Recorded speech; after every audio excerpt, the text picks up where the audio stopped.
we have a tropical area moving over the Philippines today, specifically across central and northern Luzon. Now, Pagasa has not named this area, but if it does get upgraded, it would be called Fabian. But you still want to expect some of these heavy rainfall warnings across the Cagayan Valley, even extending out towards Region 1. I wouldn't be surprised. You see in the last few frames here, this really does flare up with that convection before moving onshore, passing over the Sierra Madre Mountains. And, you know, this type of setup actually worries me a bit more than a tropical depression. And hear me out. It's more of a kind of human nature type thing. It doesn't have a name on it.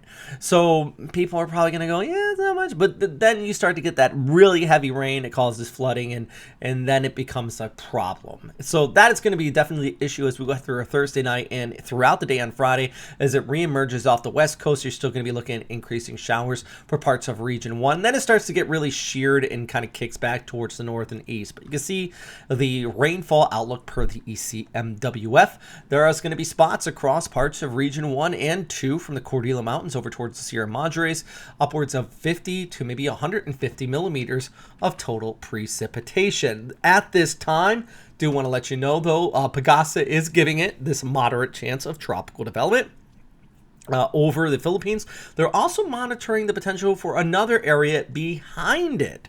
I'll get to that in a second. Don't click off just yet. But yeah, that's number 1 and number 2. Here's a look at your SpaghettiOs, or spaghetti plots, I should say. It's not quite the SpaghettiOs. But the point is, yeah, GFS and the ECMWF both agree this moving west, but then you see that sharp cutoff or the churn towards the north.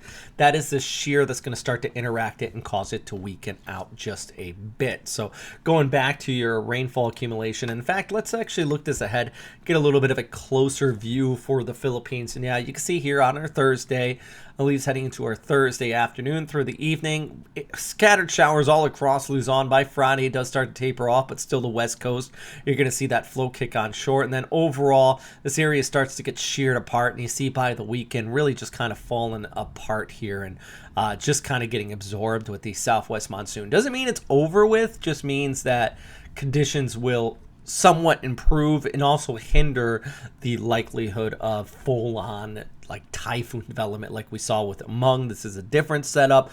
At that time, the monsoon wasn't terribly strong, so it just kind of lingered there and it was allowed to gain strength this time. It does look like there's a bit of more of a monsoon. But the point is, yeah, heavy rainfall. Here's Friday's outlook all across Luzon. There's going to be plenty of that precipitation in our forecast. So yeah, remember, you know, make sure you're prepared for, especially for that threat of flooding out here. I wouldn't say damaging winds, but there is going to be a local heavy rainfall, frequent lightning, all of that stuff there that kind of go with this. Now, I did promise you I was going to take a look at the long range forecast. All right, check it out. Here you go. Don't panic. Boom, look at that. That is the GFS for the 11th into the 12th, kind of being picked up on that area. Let's go back to the 6th. So we're going to start here throughout our Thursday and the Friday. It actually picks up on that area of convection. You can see it right here, just along the northern Mariana Islands. See that? A bit of a little tropical depression out there, in fact, right now. Now, what the GFS is picking up on is that area, and it really spins it up quickly. Hold on, let's go back to the GFS, and causes it to go due west, south of a high-pressure ridge. You can kind of see with these lighter winds right in there. And yeah, that would be interesting, right? Now, we compare that. Let's go back to the 7th into the 8th.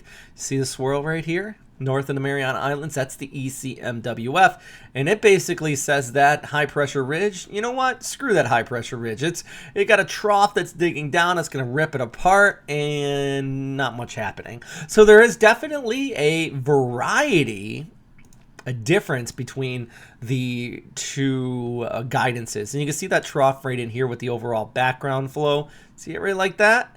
So the GFS really kind of wants to pull it south of that ridge, but the ECMWF more or less expects this ridge to weaken. So at this time, something did develop, and if all other things stayed constant, it would be more of a west runner towards Taiwan or the northern Philippines, if everything stays constant with the overall background flow. But this is why we have models, so we can kind of get an idea of what it looks like in that extended forecast. But the point is, it's kind of interesting, right? It's that time of year. I wouldn't rule this out even at 5 days. but we don't have recon. We have limited data out over the Pacific, and that's why you have those wide range of outlooks between these two models. And plus, this isn't really formed up yet. Like I said, if we go back to satellite picture, there's some convection out here, and we got that. We got that. We got that. We got a lot. We don't have just one specific tropical wave where we're like, yeah, okay, this makes sense. Nope. We got a lot happening, and it always depends kind of survival of the fittest in the tropical world, which one wins out and kind of takes the day and really starts to develop. So, yeah, I'll keep you guys posted. It's interesting, right? If you have any questions, though, please let me know in the comment section down below. Big shout out to our Patreon members who support this channel. Y'all are my heroes. I noticed some people have been kind of canceling their membership lately. I think it's the fact that maybe I'm not doing a green screen kind of stand-ups anymore. And also I get everybody's kind of tight on money as well. So I totally understand that.